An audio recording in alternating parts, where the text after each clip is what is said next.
V dnešnom rannom rozhovore pre Kossuth rádio. Dobré ráno, Maďarsko.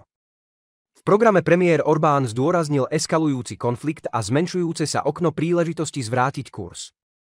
Vyjadril vážne znepokojenie nad súčasnou trajektóriou konfliktu a povedal: blížime sa ku koncu našich možností, každá vojna dosiahne bod, z ktorého niet návratu, a my sme nebezpečne blízko k tomuto bodu.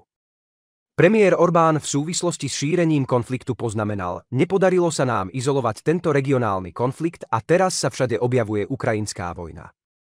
Každým dňom sa nádej zmenšuje. Povedal, že tento víkend predstavuje kritickú príležitosť na mier.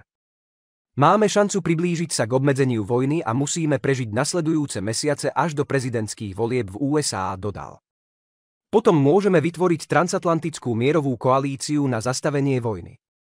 Premiér Orbán pozoroval všade prítomnú vojnovú psychózu v Európe, ktorá viedla k tomu, čo považuje za nevyhnutné nasadenie západoeurópskych jednotiek na Ukrajinu.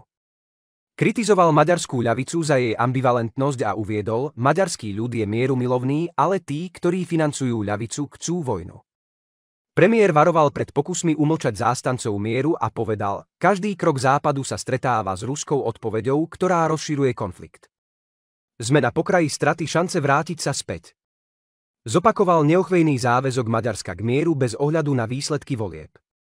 Členovia našej vlády skladajú prísahu na maďarskú ústavu a svoj mierový postoj zachováme tak dlho, ako to bude možné, potvrdil. Ak budeme posilnení, môžeme vydržať dlhšie, ak nie, uvidíme, ako dlho to vydržíme. Premiér Orbán zdôraznil odolnosť Maďarska a pripísal si zásluhy za obranné opatrenia krajiny vybudované napriek tlaku Bruselu a Washingtonu počas migračnej krízy. Najväčšou silou proti pokusom o prienik je stabilné riadenie, tvrdil. Premiér Orbán sa zaoberal aj ekonomickými nákladmi vojny. Súčasné ceny v obchodoch nie sú mierové ceny, poznamenal a vyzdvihol finančnú záťaž pre Maďarsko. Kritizoval finančné bremená zo strany Európskej únie a NATO a uviedol: musíme neustále platiť do pokladnice Európskej únie, pričom prostriedky idú na Ukrajinu. NATO tiež požaduje príspevky. Premiér varoval, že dlhotrvajúca vojna neprospieva žiadnej krajine, dokonca ani víťazom. V diskusii o nedávnej reakvizícii budapešťanského letiska poukázal na jeho význam pri zvyšovaní národného bohatstva a naznačil budúce partnerstvá s francúzskymi a potenciálne katarskými spoločnosťami. Premiér Orbán na záver vyzval voličov, aby podporili mier v nadchádzajúcich voľbách. Toto nie je o tom, ako dlho vydrží predseda vlády, ale o tom, čo hovoria ľudia, zdôraznil.